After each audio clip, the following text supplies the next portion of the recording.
There's a lot of news here in Charleston and beyond. In this special edition of Quintin's Close-Ups, I sit down with State Representative Wendell Gilliard. Representative Gilliard, it's so good to see you. Good to see you too. I appreciate this. That's right. And you know, all the time, every time we always meet, I always try to give you your accolades of what you're doing around the state, especially here in Charleston County. We're all proud of you. Thank you so much. I really appreciate this. Yes. Let me talk to you about the obvious. The water safety bill. The popular bill, that is, was passed in the House in April, and as you mentioned, just last week was passed in the Senate. And just this past weekend, 3-year-old Duffy McLemore was reported missing inside James Allen County Park around 4 p.m. Hours later, unfortunately, he was found dead after an accident and drowning in the pond there. And I know that for many, many years, you've been an advocate of trying to protect kids from the water. Well, when I first got elected as city council back during 1999, and I always used to be an advocate for the fact that for far too many times we have too many drownings here, not only in our county, but in the state.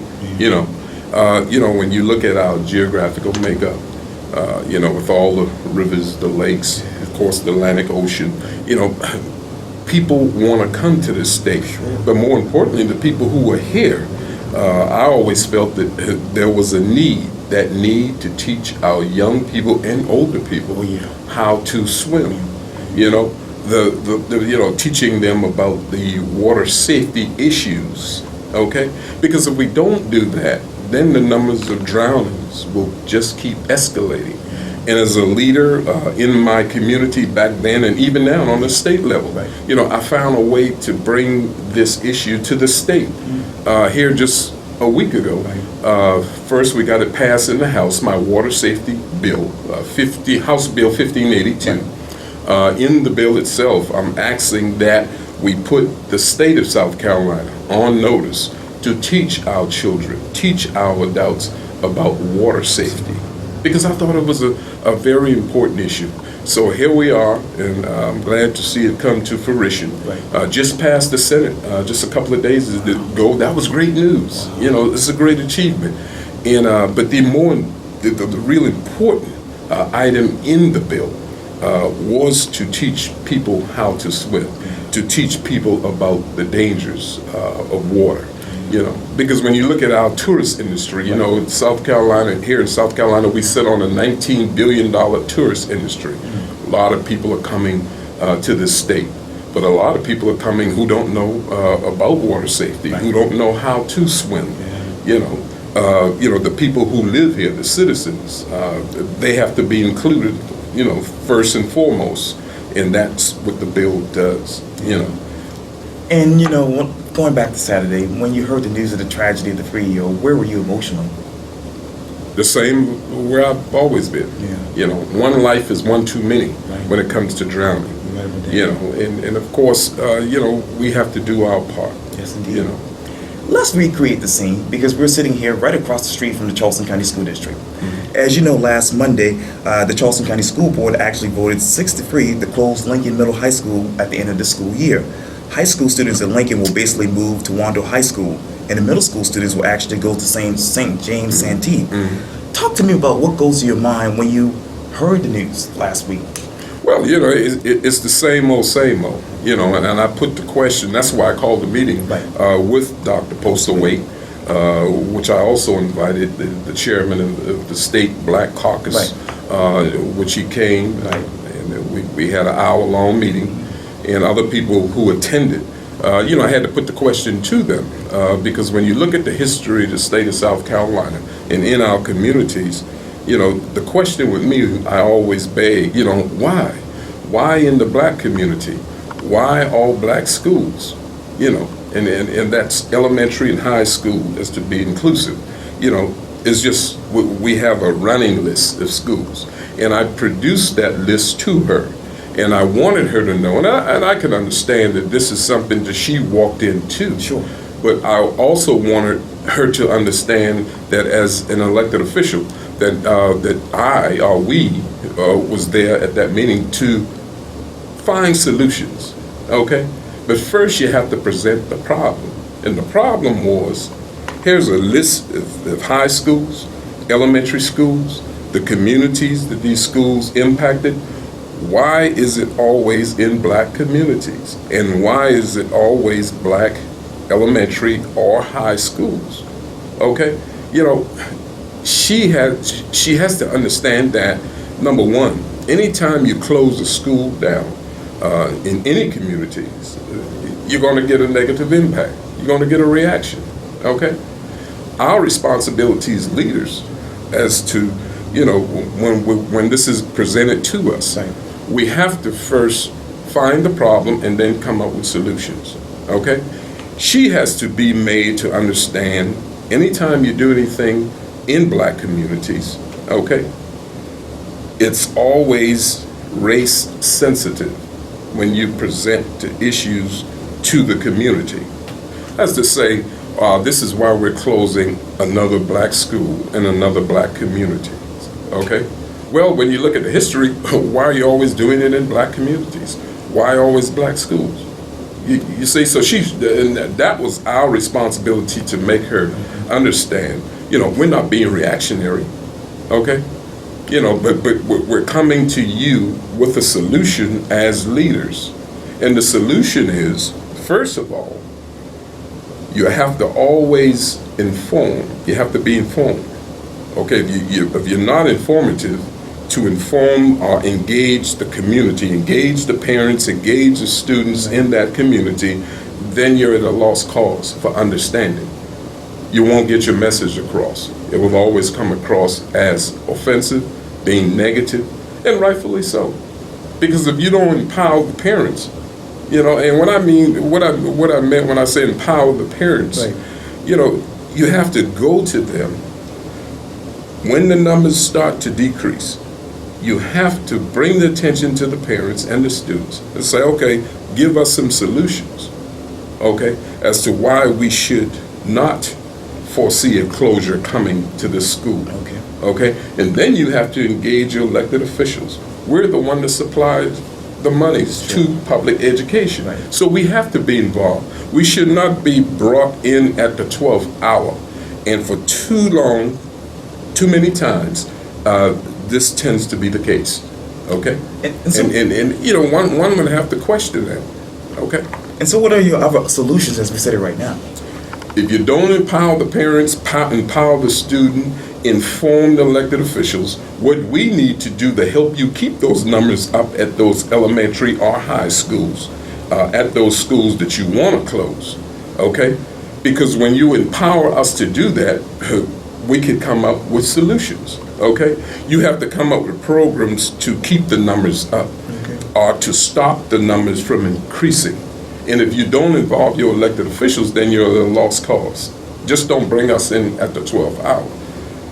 The solution has always been empowerment, okay? You have to be proactive. And what I mean when I say proactive, you have to say, okay, the numbers are decreasing. We want to catch it. We want to warn you and warn you early so we can catch the problem. Here is the solution. Just don't keep coming in the 12th hour to the communities or the elected officials to say, school's closing, and here's why, okay? But the question begs, well, when the numbers started decreasing, why didn't you, as a body, didn't come up with a solution to increase the numbers or stabilize the numbers, bring in the elected officials, tell them, look, we need more funding for new curriculums. We need more funding for a new school in this communities. Okay. Don't bring us in at the 12th hour when there's a death sentence that you've already sanctioned. That's not the way to do it. Because if you don't do it that way, then it look like it's all been planned, okay? And that's dangerous. You talked about the lists of mostly African-American schools Yes. that have been affected over the past couple of years. And one of them right now is Sanders Clyde Creative Arts School. We'll fight to the end to stop that, okay? No. Even with the elementary school on Eddystone, Right. okay? We'll fight to the end to stop that because we can't stand by idly anymore and just keep bringing a death sentence to black schools in black communities. I'm not ever afraid to stand on the truth. You can't be afraid to do that, okay? What's clear and present is before us, and now we have to take bold steps. You know, And don't what close any. In other words, don't close any more black schools in any more black communities. I don't care whether it's white, Jewish, whatever. We in the state of South Carolina, knowing where we're at on the totem pole, we can ill afford to be closing schools. We need to be building schools, keeping the schools we already have, especially the historical schools. We need to be expanding them. And if we need extra funding, then it's our responsibility as elected officials to know the problem before it becomes real serious, so we can offset it. That's the solution. Involvement, dialogue, okay, at the early process when you first see the numbers decreasing, okay? Fill in the blanks for me. A proposed $15 an hour minimum wage for North Charleston lowest pays workers is. Well, I'm an advocate for $15 an hour minimum wage. We need to catch up with the times. Okay. You know, and in my research, where we really need to be at is $20 an hour. Okay. You know, but given the fact that this is South Carolina, we're always first in the things that are last and last in the things that are first. But we have to understand that. So yes, I'm an advocate for that. I would hope that Keith Summit would not do a gradual process. We need an immediately process. You know, when the next budget comes around, do it then. Just don't put it in increments, okay? Because then it would be hard to keep up with inflation, okay? And you know, if you're really sincere about what you're doing, and you know we're supposed to have it like 20 years ago, let's do it now. You know, we can do it with expediency. And I like the move, but I don't like the method. Okay? And the method is gradualism. That's dangerous. You know, that's not going to keep up with inflation. I believe you have a strong tax base. You have the right people in place to make it happen. Let's make it happen now. We don't need a 3, 4, 6 year process. Okay? Let's do it now. Okay? It's no more than the effort that you would put forth when you want to have a new building for something, or you want to find monies to create something. Look out for your employees. We've always been on the front line for that. And I like to use the word we, because this thing we do in the South about I this and I that and I, no man is an island, no woman is an island. You have to surround yourself with good people, a good team. Don't let people play these political tricks on you like, oh, it's my bill, it's I did this and I. No, it's we, okay? Yeah. I'm a strong believer in that, because if you don't do that, if you don't follow the steps of Marcus Garvey, Dr. King, Malcolm X, you know, they had a team of people, and they gave credit where credit was due to the team, okay? Yeah. Yes. Transgender people in South Carolina should be able to. Well, you know, my whole thing with that, we were so focused on things that matter, and I'm talking in the sense that, number one, we hadn't gotten over the Walter Scott situation. We hadn't gotten over the Mother Manual 9 situation. We hadn't gotten over this thing in South Carolina trying to share the economic wealth. You know, we put things in priority, and right now, those things that I just mentioned is the things that I feel that ought to stay on the table, and I think our focus should be resolving those issues first.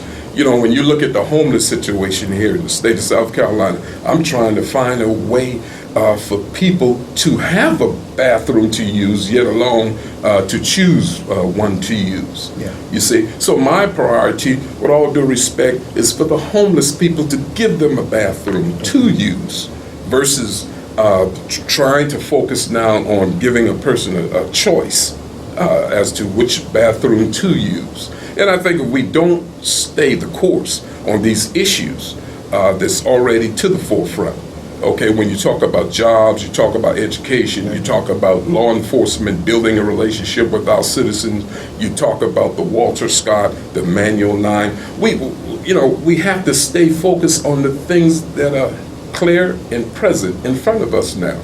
Because if I can't find a homeless person a bathroom to use, then I feel that I'm somewhat, I'd be representing as a failure.